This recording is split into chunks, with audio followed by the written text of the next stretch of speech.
여러분 안녕하십니까? 네, 좀 지겨우시죠? 네, 협동 목사도 인권이 있는데, 그죠? 네, 네, 오늘 찬양이 너무 좋습니다. 제가 2008년에 들꽃 장님교회 처음 출석하면서 그 나의 삶 나의 노래를 했었습니다. 그때 제가 불렀던 노래가 금관의 예수였습니다. 참 답답하던 그 시절에 불렀던 기억이 납니다. 짠 건 아닌데 이렇게 또 네. 오늘 제목이 인권아 놀자, 인권이라고 해놓고 이렇게 네, 인권아 놀자. 네, 그걸 노렸습니다. 제가 인권아 놀자. 혹시 전인 건 아닙니다.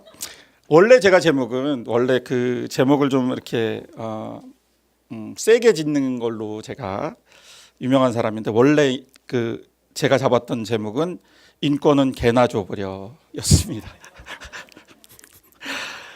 그렇게 해놓고 저 사람이 도대체 무슨 얘기를 하려고 저러나 해놓은 다음에 동식물, 자연과의 화해 뭐 이런 얘기를 다루려다가 너무 커서 빼버렸습니다. 그래서 오늘은 좀 줄여가지고 정말 사람에 대한 얘기만 하려고 하고요. 제가 앞부분의 PPT는 그 인권 교육하시는 분의 PPT를 좀 많이 가져왔습니다. 그분께서 인권에 대한 얘기를 많이 하셔서 그런 얘기를 가져오고, 뒷부분에 우리가 이제 오늘 교회지 않습니까? 네, 교회니까 성경과 기독교에 대한 이야기를 좀 해보려고 합니다. 오늘은 인권주일이고, 인권주의를 일부러 만드는 이유는 우리가 1년에 한 번이라도 인권에 대해서 생각해보고 기본에 대해서 생각해보고 기억하고 넘어가자, 그런 뜻으로 생각을 합니다. 우리가 3월 1일 그런 주일을 만들고 하는 이유들이 다 그런 것 같습니다. 특별히 올해는 세계인권선언 70주년 되는 해였습니다. 1948년에 만들었던 인권선언 70주년 되는 해입니다. 오늘은 제가 굉장히 빨리 해보려고 하는데요. 인권선언이고요. 네. 인권이란 무엇이냐? 그랬더니 많은 분들이 이것저것 써보셨는데 삶 그 자체다 이렇게 써본 분이 계십니다. 저 혼자 막 떠들면 재미가 없을 것 같아서 어린아이들이 만든 영상이 한 1, 2분짜리 있는데요. 한번 이거는 아까 그 친구입니다. 아까 그 친구. 네. 원래는 그 영상을 준비한 줄 몰랐습니다. 그래서 이렇게 보여주면서 잘난 척 좀 하려고 했는데 아까 그 영상 말미에 보셨지만 삼성전자에서 한 거고요. 어떻게든 잘라보려고 했을 것 같은데 살짝 나오는 바람에. 그렇죠.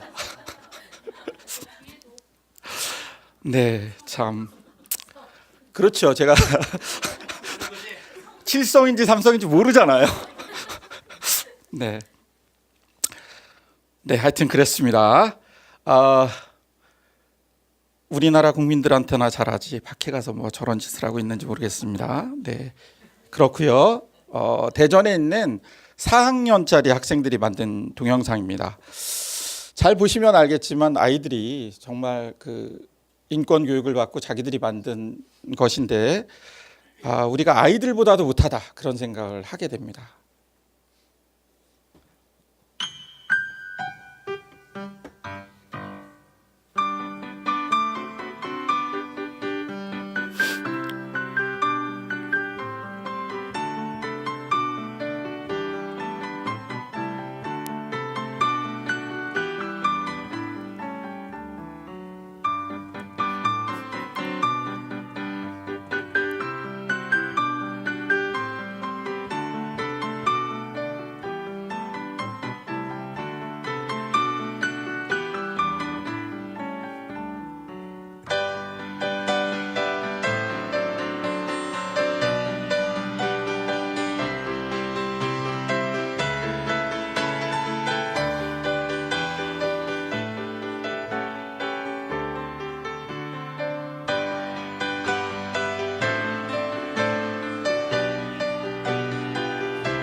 이것도 방송사고입니다. 원래는 커다랗게 전체 화면으로 나오는 거였는데 옮기는 과정에서 그렇게 된 것 같습니다. 대전에 있는 초등학교 4학년 일반 학생들이 만든 건데 4학년 일반이 저렇게 몇 명 안 된다는 것을 처음 깨닫게 되었고, 또 하나는 이 어린아이들이 인권에 대해서 이렇게 생각하는 것들이 참 건전하다. 그래서 우리의 미래가 밝다, 이런 생각을 한번 해봤습니다. 인권이라는 것은 모든 사람이 사람답게 사는데 꼭 필요한 권리, 이렇게 이야기할 수 있을 것 같습니다. 아이들도 그렇게 썼고요. 가장 인상 깊었던 것은 4학년 일반 아이들과 같이 공부할 수 있고 자기 담임 선생님 이름을 쓰면서 그분과 같이 공부할 수 있는 그런 것이 정말 인권이다, 이렇게 써놓은 것이 굉장히 인상 깊었습니다. 저렇게 존경받는 선생님이 될 수만 있으면 정말 좋겠다 생각을 해봤습니다. 또 인권이란 것이 어떤 게 있을까요? 자기 존중과 타인 존중이 있습니다. 효과 괜찮지 않습니까? 자기 존중, 내가 나답게 잘 인간답게 살 수 있는 권리와 타인이 그렇게 살 수 있는 권리를 균형 있게 생각해야 될 것 같습니다. 모든 사람은 태어날 때부터 자유롭고 동등한 존엄성과 권리를 가지고 있습니다. 그의 나이와 인종, 직업, 성별, 종교, 아무 것으로도 제약받지 않는 그런 선부 인권이 우리에게 있다는 것이 그런 것이 바로 인권이다라는 말씀을 드리고 싶습니다. 인권을 이야기하는 이유는 잘 써 있습니다. 인간의 존엄성과 인간다운 삶을 위해 보편적 가치와 공통의 인간성을 깨닫기 위함입니다. 너무 잘 아는 이야기죠. 제가 앞에서 말씀드렸지만 인권주의를 맡는 이유가 너무 잘 아는 얘기를 다시 한번 되새겨보는 것 같습니다. 자, 인권이란 이것도 깨져가지고 간신히 우리 이종민 님께서 폰트를 맞춰 주셨습니다. 잘 정의되어 있습니다. 저는 이 중에서 하나만 이야기해 보려고 합니다. 양도할 수 없는 권리, 이렇게 되어 있습니다. 양도할 수 없는 권리. 무엇을 받고 내 권리를 양도할 수 없다는, 나머지야 뭐 그렇다 치고요.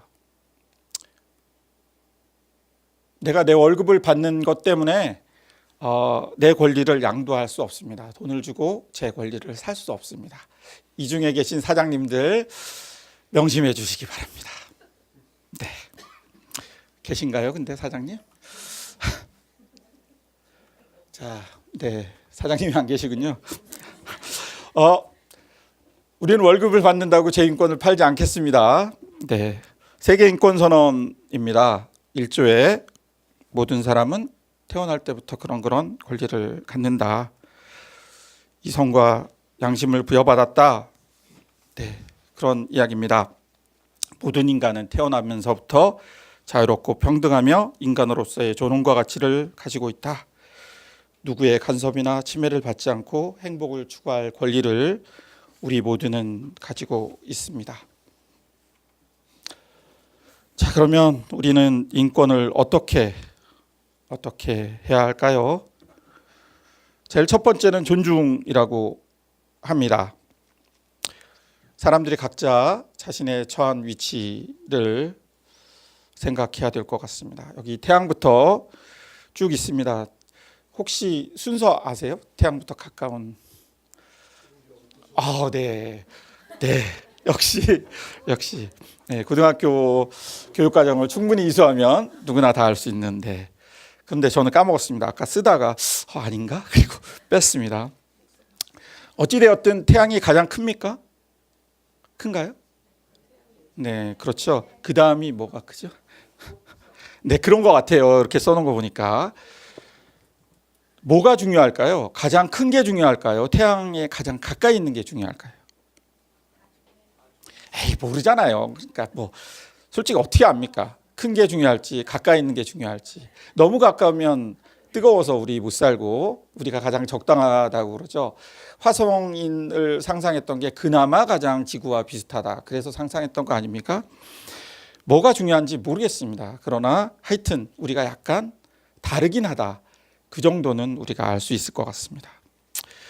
모든 인간은 어떤 사람은 태양처럼 크고 뜨겁고 어떤 사람은 태양에서 멀리 떨어져 있어서 차갑고 크기도 하고 작기도 하지만 명왕성이 큰지 천왕성이 큰지 잘 모르겠어요. 하여튼 크고 작고 차갑기도 하지만 각자는 각자 나름대로의 존엄성이 있다. 그 별이 사라지는 순간 우리는 다시는 만나지 못한다는 생각을 하게 됩니다.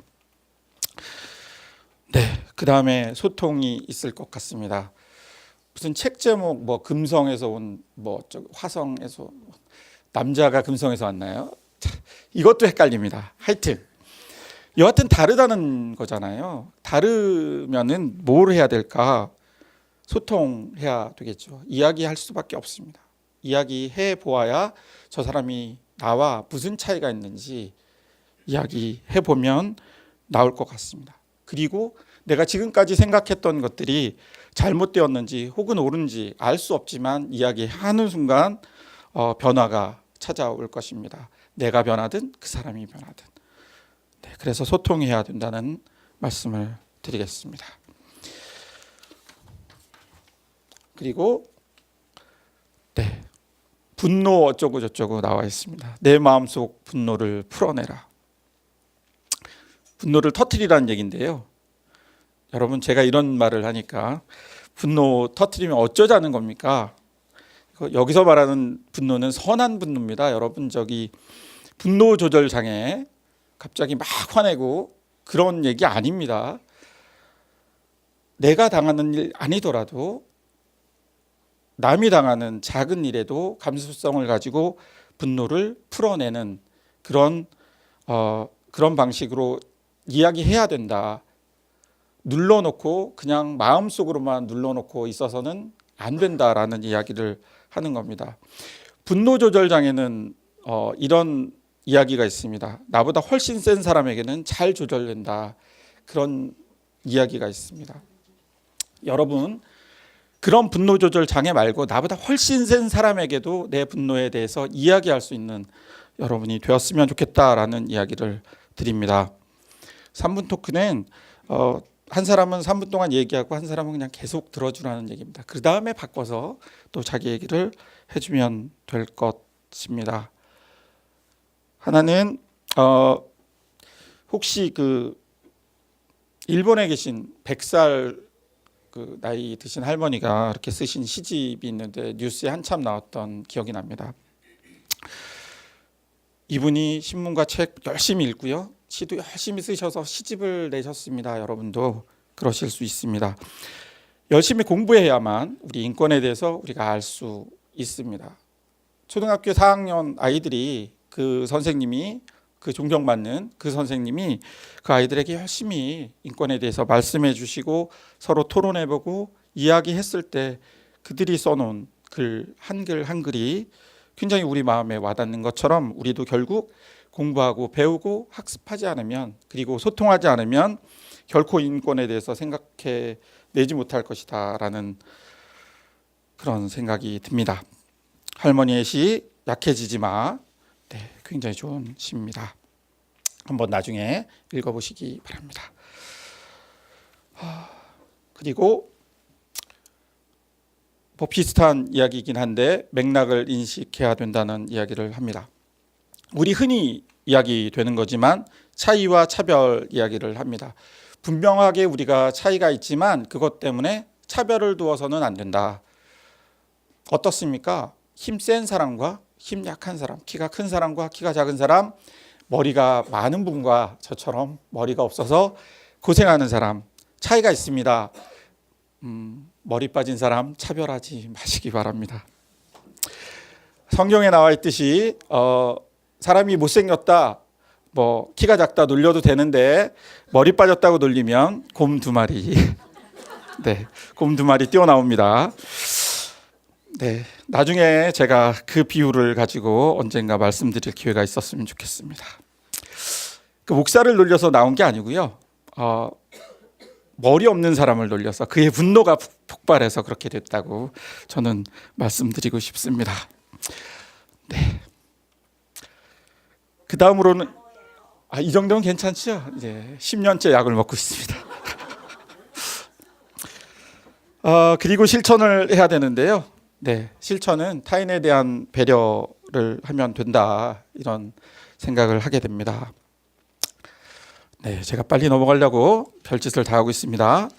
인권과 차별, 첫 번째 쓰여진 것이 차별을 행하는 주체가 존재한다는 것을 우리 알고 있어야 합니다.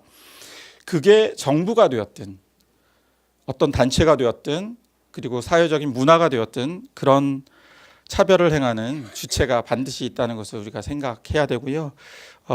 만약에 그게 공고하게 자리 잡고 있으면 이걸 어떻게든 극복할 수 있도록 노력하고 계몽하고 그래야 한다는 것을 말씀을 드립니다. 두 번째가 굉장히 저한테 와닿았는데, 차별은 문화의 모습으로, 관습과 전통의 모습으로 우리 사이에 행해지고 있습니다. 옛날부터 그랬는데, 원래 그랬어요. 원래 언제부터요? 네, 그거 따져봐야 되지 않겠습니까? 그리고 세 번째, 저희 딸과 아들이 이 자리에 없어서 제가 그냥 막 얘기할 수 있어서 감사합니다. 부모님이 장남과 다른 자녀 간에 차별을 행한다. 제가 장남이고요. 누나만 넷이 있는데 별로 차별 저는 못 느꼈는데 저희 누나들은 모르겠습니다. 그래서 제가 네, 태아의 성감별 남아선호사상 때문에 그런다고 하는데, 저는 사실 애기 옷을 빨간 걸 살까 파란 걸 살까 때문에 물어봤더니 안 가르쳐 주더라고요. 네, 물어보긴 했습니다. 솔직하게 말씀드립니다.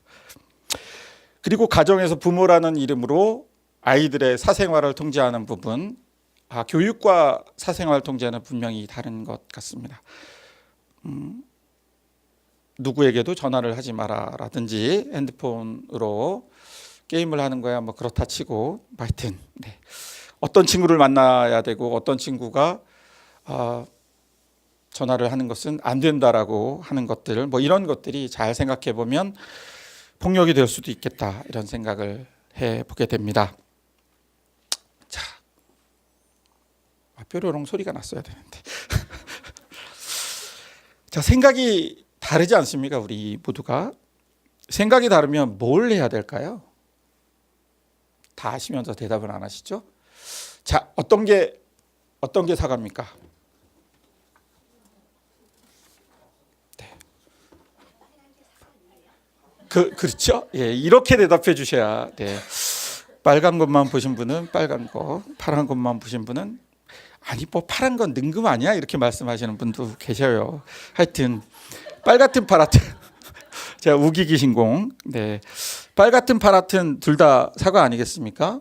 근데 이제 어느 한쪽만 그렇다고 생각하시는 분들은 서로 대화해 보시면 야 먹어봐 그러면서 이렇게 한 입 먹어보라고 이야기할 수도 있고, 그러면서 서로 아니 먹어봤더니 아닌데 이렇게 얘기할 수도 있고, 서로 대화하면서 타협할 수도 있고, 못하면 뭐 할 수 없고, 뭐 그렇게 되는 것 아니겠습니까? 서로 이야기해 보는 것이 중요할 것 같습니다. 파란 사과는 언제나 파래야 돼. 빨간 니네들은 우리 사과 집단에서 좀 나가주라. 빨간 애들은 무슨 소리, 이렇게 하면 안 되지 않겠습니까? 입장 바꿔보기라는, 네. 여러분 선녀와 나무꾼 이야기 아시죠? 간단하게 설명드리면 나무꾼이 길을 가다가 왜 사슴이 등장했는지 모르지만 사슴을 구해줍니다. 죽을 것 같은 사슴을 구해주고, 그랬더니 이 사슴이 내가 당신에게 은혜를 갚기 위해서 하나를 알려드리겠습니다. 산 넘고 물 건너 어디를 가면 이게 못이 있는데 거기에 가면 선녀가 내려와서 목욕을 하는데 숨어 있다가 옷을 훔치십시오. 그러면 날개 옷이 없어서 하늘로 못 가니까 마누라를 삼은 다음에 꼭 애를 셋 낳은 다음에 그 다음에 옷을 돌려주라고 하죠. 안타깝게도 우리 착한 나무꾼이 그 옷을 2명을 낳은 다음에 돌려줍니다. 그래서 양손으로 애를 안고 하늘로 도망가 버렸다는 그런 이야기지 않습니까? 뭘 느끼세요? 사슴이 나쁘다. 네. 네. 사실 셋을 낳아도요, 이렇게 양손으로 안고 발로 이렇게 하나를 안고 올라간다는 설도 있습니다. 현대적인 해석은 이거를 현대로 돌린 인터넷을 찾아보면 굉장히 많은 해석들이 있습니다. 그런데 어떻게 생각하십니까? 선녀의 옷을 숨겼어요. 이 뭐 법적 용어가 뭔지는 모르겠는데 그렇죠. 절도입니다. 왜 남의 옷을 훔쳐갑니까? 그리고 이게 관음증인데 아니 남 목욕하는 걸 왜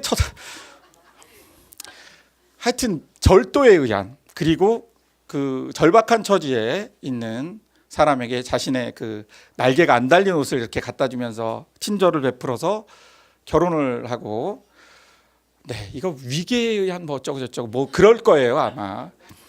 네, 하여튼 이거 나쁜 짓입니다. 잘 생각해 보면 요즘 같으면 이거 범법자로 처벌을 받아야 될 이야기인데, 우리 이야기에는 선녀와 나무꾼이라는 아름다운 이야기로 포장되어 있습니다. 그 밑에 있는 서동요는 어떻습니까? 서동요 잘 아세요? 누구죠? 예. 역시 고등학교 3학년 과정을 충실하게 이행하시면 알 수 있는, 백제무왕이 왕자 시절에 가서 신라에 가서 그 공주를 꼬셔오는 얘기 아닙니까? 이 얘기를 잘 보면 어떻습니까? 그 노래의 내용이. 그렇죠. 밤마다 어디 가서 굉장히 야한 얘기 있지 않습니까? 그래서 아빠가 왕 대신 저 조상이겠죠. 제가 경주김씨입니다. 우리 신라 왕이 안 되겠다 그러고 쫓아내고, 그렇게 해서 이제 그 공주를 데려다가 결혼을 하는 거 아니겠습니까? 여러분, 어떤 사람이 어떤 그 일을 저질렀다라고 공공연하게 알리면 어떻게 되죠? 명예훼손이라는 게 있습니다. 그게 비록 사실이라 하더라도. 지금 현재 법률에는 그렇거든요. 근데 명예훼손인데다가 사실 있었던 일도 아닌 심각한 사기 결혼이 우리가 부는 서동요입니다. 그걸 또 아름답게 우리는 그 포장하고 있습니다. 입장을 바꿔서 생각해 보면 선녀와 나무꾼인데, 나무꾼과 선녀도 아니고 선녀와 나무꾼인데, 선녀의 입장에서는 서술된 것이 어디에도 없습니다.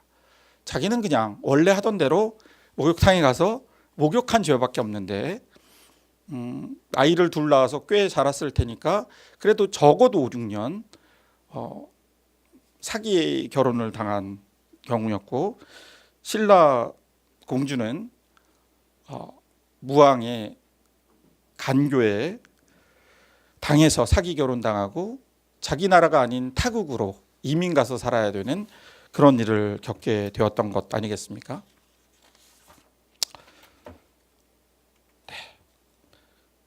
나한테는 장난이었지만 상대방에게는 폭력일 수 있습니다. 장난으로 던진 돌에 개구리는 죽음을 맞이합니다. 나는 선이었지만 상대방은 불쾌감을 느낄 수 있습니다. 나는 내 딸 같아서 안아줬는데 흔한 변명이죠. 네, 그런 아버지 가지기 싫은데. 그렇지 않습니까? 자, 퀴즈를 하나 냅니다. 위아래 그림은 같습니까? 다릅니까? 네, 벌써 다 하셨어. 또 실패했습니다. 5가지가 다른데 혹시 아세요? 그렇죠. 네. 그렇습니다. 창문이 2갈래, 밑에는 1갈래. 바퀴가 가운데는 하얀 거. 네, 이쪽은 바퀴 가운데 하얀 거 하나밖에 없는데요. 2군데 있지 않습니까? 네, 그리고 머리가 바뀌어 있습니다.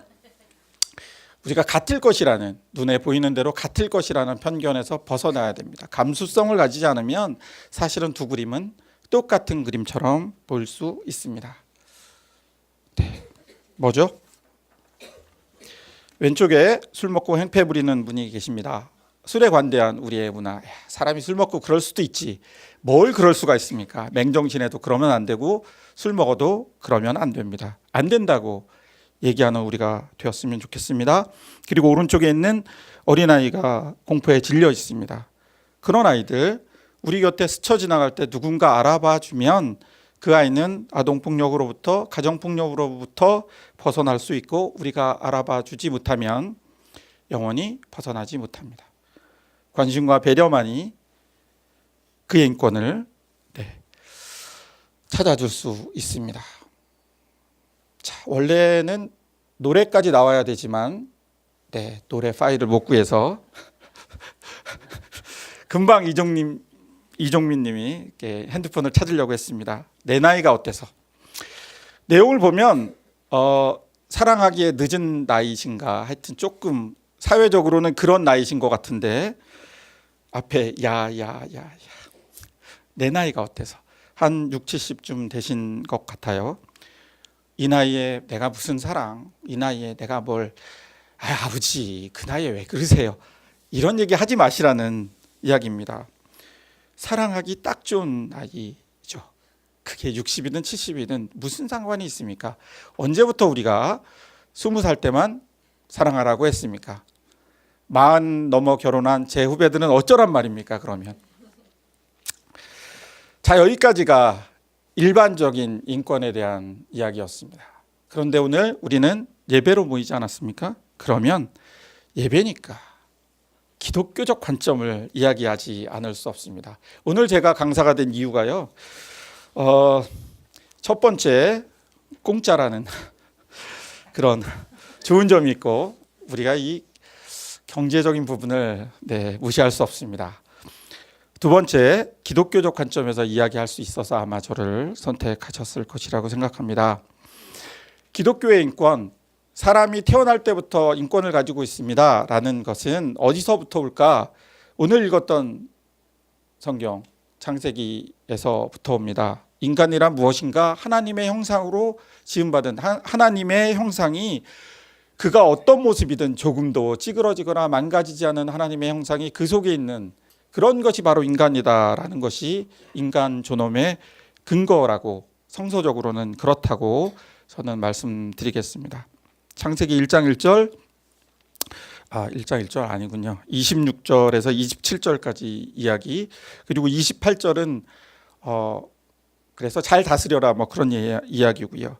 앞에서 한번 같이 읽어볼까요? 졸리신 것 같으니까 다 같이 한번 읽어볼까요?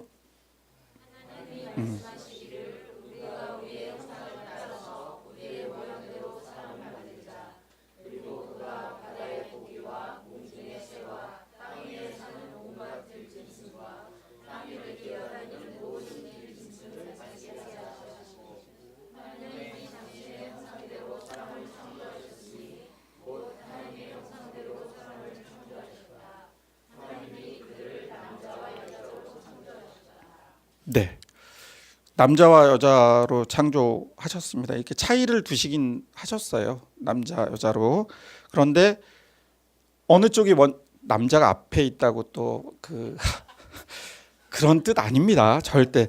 그냥 차이는 두셨다. 근데 차별하지는 않으신다. 그런 얘기를 하려고 제가 그 말씀을 드리는 거고요.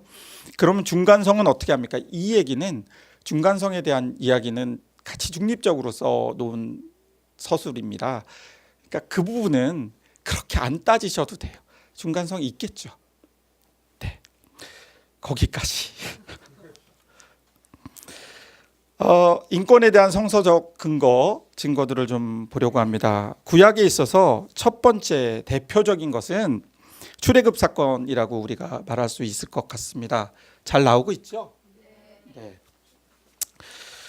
노예 신분으로부터의 해방입니다. 그들은 노예로부터 자유인이 되었습니다. 아까 제가 살 수 없는 권리라고 그랬잖아요. 물질을 주고 그 사람의 권리를 살 수 없는. 노예들은 그의 부모가 자기를 어쩌면 종으로 팔았을 수도 있고 전쟁에 의해서 그렇게 됐을 수도 있지만 하여튼 노예로 살았습니다. 그들의 인권을 찾아주는 것이 바로 출애굽 사건이었습니다. 합비루, 오클로스 민중들의 탈출과 해방을 잘 써놓은 것이 출애굽기이고 그들은 노예에서 자유인이 되었습니다. 굉장히 힘든 40년의 광야, 어쩌면 노예로 사는 것이 먹고 사는 데는 더 중요할 수 있었지만, 더 편할 수 있었지만 그들은 자유인으로 그 고통을 너무나 즐겁게 견뎌냅니다. 더 재밌는 것은 그 밑에 하갈과 이스마엘 제가 써놨는데요. 저기 아브라함 믿음의 조상 아브라함은 열두 명 뭐죠? 하여튼 있잖아요. 아브라함의 첫째 아들이 누구죠? 네, 이스마엘입니다. 생각보다. 네, 이삭으로 알고 있는 분들이 굉장히 많아요. 공부 열심히 하신 성경 공부 열심히 하신 분이 아브라함이 이삭을 낳고 그러니까 이삭이구나. 막 열심히 외우신 분들 잘 아시지만 아브라함 늙어갑니다. 그런데 사라도 같이 따라서 늙었겠죠. 따라 늙은 건 아니군요. 예, 같이 늙어가고 있습니다. 나이는 자꾸 먹어가는데 뭐 하늘의 별처럼 많이 자식을 주시겠다고 그러셨잖아요. 근데 안 주시잖아요. 사라도 계속 늙어가는데 50도 넘고 60도 넘고 막 80, 90 돼가고 있는데 어떡합니까? 할 수 없이 사라가 자신의 여종이었던 하갈을 아브라함에게 들여보내서 그 당시 문화가 그랬죠. 자식을 봅니다. 이스마엘입니다. 이놈이 잘생기고 싸움도 잘했던 것 같습니다. 나중에 아브라함이 100세가 되었을 때 사라를 통해 이삭을 낳습니다. 그랬더니 이 이스마엘이 이삭을 맨날 괴롭힙니다. 원래 형들이 동생 괴롭히잖아요. 예, 괴롭혔습니다. 그래서 어떻게 하냐면 나중에 이렇게 내보내요. 그 물과 떡을 조금 주면서 광야로 내쫓습니다. 무슨 뜻이냐? 가서 죽어라. 그런 뜻이죠. 네, 광야 그렇지 않습니까? 하루치 정도의 물과 양식을 주면서 내보낸다는 것은 가서 죽어라 그런 뜻입니다. 하갈이 이스마엘을 안고 길을 걷다가 물이 다 떨어집니다. 굶어서는 333 제가 맨날 얘기 드렸는데 444라고 뻥을 치기도 하고 어쨌든 굶어서는 꽤 많이 버틸 수 있지만 물을 안 먹으면 3일을 못 버팁니다. 특히 광야에서는 그렇겠죠. 3일 길 중 가다가 물이 떨어져서 자식이 죽는 꼴을 못 보겠어서 화살 닿을 거리 정도의 하갈이 갑니다. 그리고는 펑펑 울죠. 아이가 곧 죽어가는 모습을 보면서 펑펑 웁니다. 그때 하나님께서 이스마엘을 위해 천사를 내려 보내주십니다. 그리고 물 있는 곳을 가르쳐 주셔요. 여러분 잘 알지만 이스마엘은 앞으로 이 유대 민족의 철천지 원수가 될 사람들입니다. 이스마엘의 자손으로부터 그들이 나올 겁니다. 하나님 그거 모르셨겠어요? 철천지 원수가 될 내 백성의 철천지 원수가 될 아이이고 그의 조상이지만 그를 구해 주십니다. 어린아이가 죽어가면서 우는 그 울음 때문에 그 아픔 때문에 그 울음소리를 21장 15절 16절에 보면 그렇게 나와 있습니다. 그 울음소리 때문에 그 불쌍히 여기셔서 그렇게 했다는 이야기가 나옵니다. 모든 인간은 살아남을 권리가 있습니다. 하나님 보시기에도 그랬다는 거죠. 출애굽 이후에 약자 보호법이 있습니다. 고아와 과부와 나그네. 말씀드렸지만 고아와 과부와 나그네는 고아와 과부는 재산을 받을 수 없는 사람이고 나그네는 적입니다. 외부로부터 오는 유목민에게 외부로부터 오는 사람은 적 아니면 친구입니다. 대부분 적이죠. 오자마자 배척받는 것이 당연합니다. 그를 위해 그들의 권리를 위해 살아야 한다라고 얘기해 주셨습니다. 롯과 나오미 전에 제가 한번 말씀을 드린 적이 있는데 이주민 여성 노동자입니다. 우리식으로 하면 아까 나왔던 네팔 아줌마, 시어머니를 모시고 사는 혼자 사는 아줌마 정도가 될 것 같습니다. 그를 어떻게 구원해서 예수님의 조상이 되었는지 이런 얘기 우리 성경에 얼마든 나옵니다. 여리고성에 들어갔던 기생 라합, 네, 이분은 성노동자이지요. 그 옛날 지금 말고요. 그 옛날 수천 년 전 그 옛날 기생이라고 하면 어떤 취급을 받았을지 우리가 종교적으로 어떤 취급을 받았을지 충분히 알 수 있는데 성경에 당당하게 써져 있습니다. 여러분 이거 굉장히 놀라운 일입니다. 과부가 되어버린 다말, 네, 좀 근친 뭐 이런 거잖아요.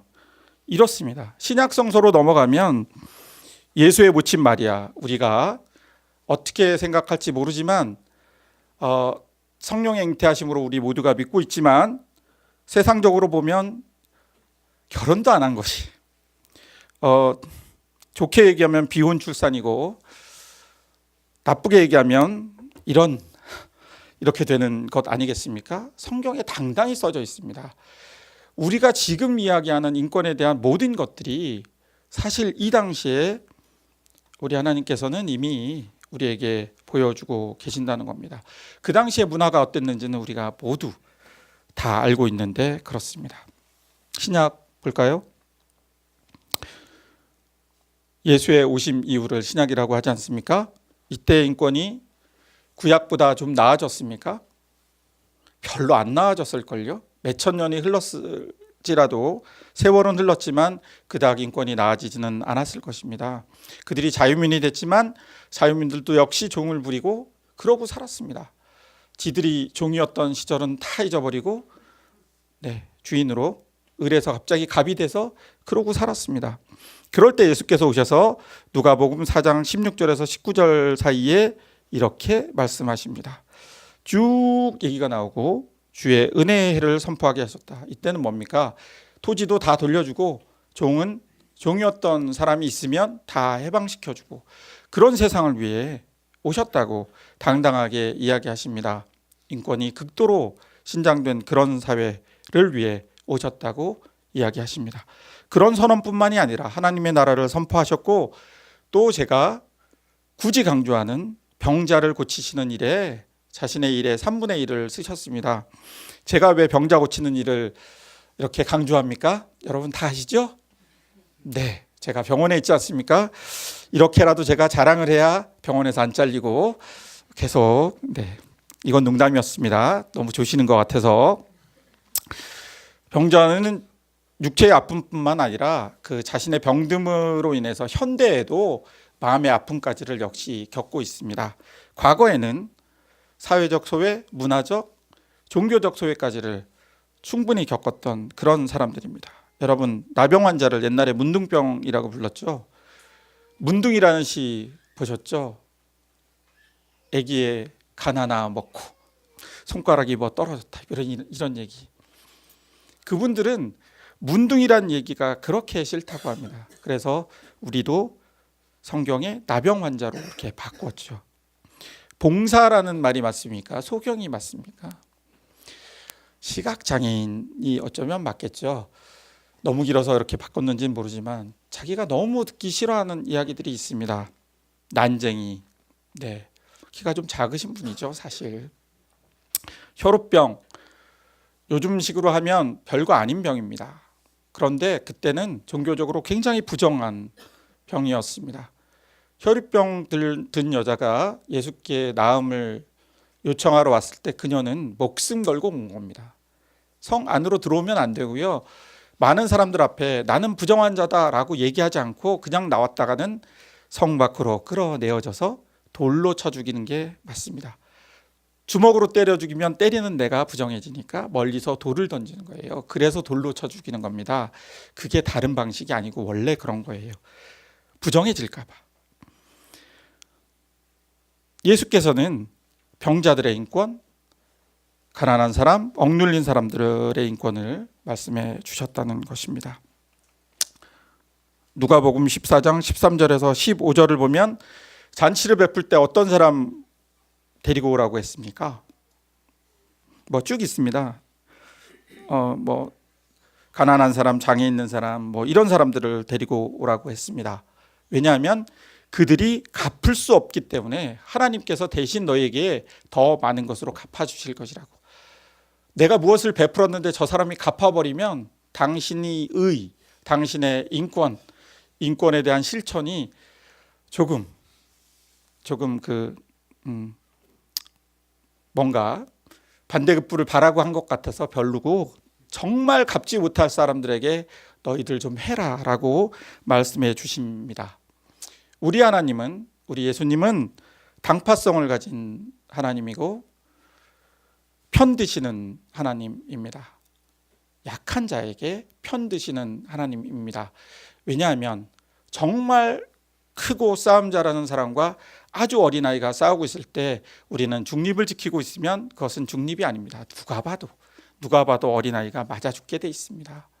어린아이의 편을 들어서 싸워주시는 그런 하나님이라는 것을 말씀드립니다. 신약 더 가서 바울 신학으로 가면 바울 신학은 현대 신학의 해석과 거의 동일합니다. 고린도전서 12장 12절에 보면, 제가 고린도전서로 2번이나 말씀한 거 알고 계세요? 네, 감사합니다.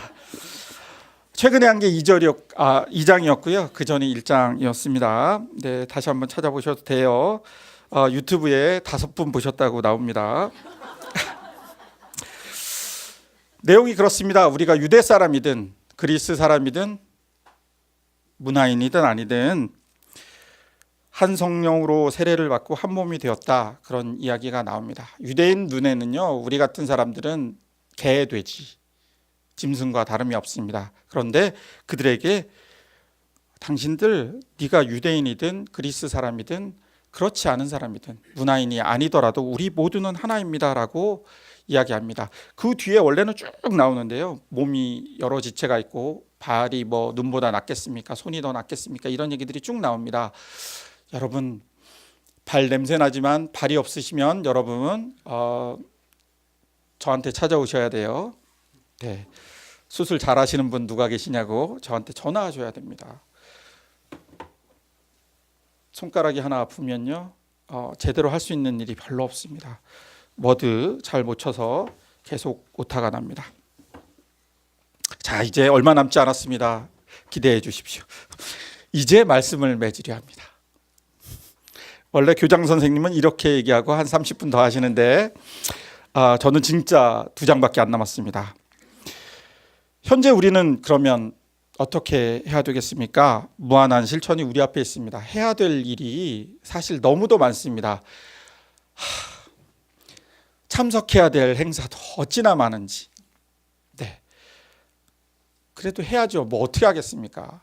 거기 가고 참석하고 관심 가져주고, 그게 우리가 할 수 있는 것이 아닐까 생각합니다.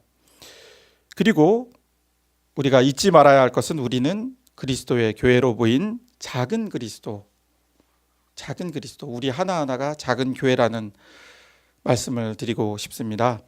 우리는 같은 일을 하지만 인권 운동가도 아니고, 직업적으로 그거 하시는 분은 그거 계속 하세요. 괜찮습니다. 인권 운동가도 아니고 사회 시민단체도 아닙니다. 우리는 그냥 교회입니다. 같은 일을 한다 할지라도 우리는 하나님 때문에, 하나님이 우리를 자신의 형상대로 만드셨기 때문에, 그 속에 하나님의 형상이 있기 때문에 그가 천부 인권을 가지고 있다고 생각하는 사람들입니다. 제가 목사라서 그런지 모르겠습니다. 여러분은 어떻게 생각하시든 저는 그렇습니다.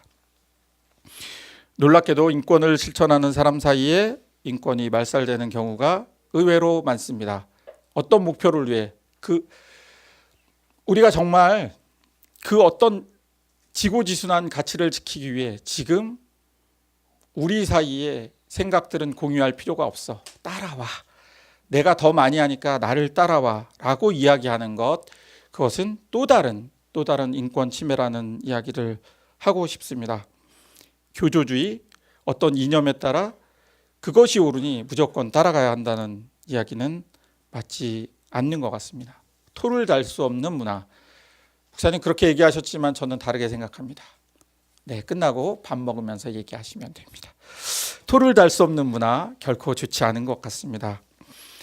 제가 여러분의 이야기에 승복하지 못하면 아마 지금 같은 길을 걷고 있다 할지라도 제대로 승복하지 않으면 저는 분명히 중간에 다른 곳으로 가버리겠죠. 마찬가지로 제가 막 우겨서 나를 따르라 그리고 가봐야 군대도 아니고, 그분은 자유롭게 결국 생각이 다르기 때문에 다른 곳으로 가버릴 것입니다. 진정한 승복만이 같은 길을 오랫동안 꾸준하게 걸어갈 수 있을 것 같습니다. 제가 제일 좋아하는 이야기, 우리 모두는 언젠가 죽습니다. 그래서 하나님 앞에 설 것입니다. 그러니까 현재에 충실하시기 바랍니다. 현재 작은 것이라도, 무엇이 되었든 관심 가지는 작은 일이라도 충실하게 실행하는 우리 모두가 되었으면 좋겠습니다. 메멘토 모리 까르페 디엠, 이 두 가지를 기억하시는 저와 여러분이 되었으면 좋겠습니다. 이것도 꼭 해야 됩니다. 감사합니다. 네, 이제 주신 말씀 기억하며 침묵으로 기도하겠습니다.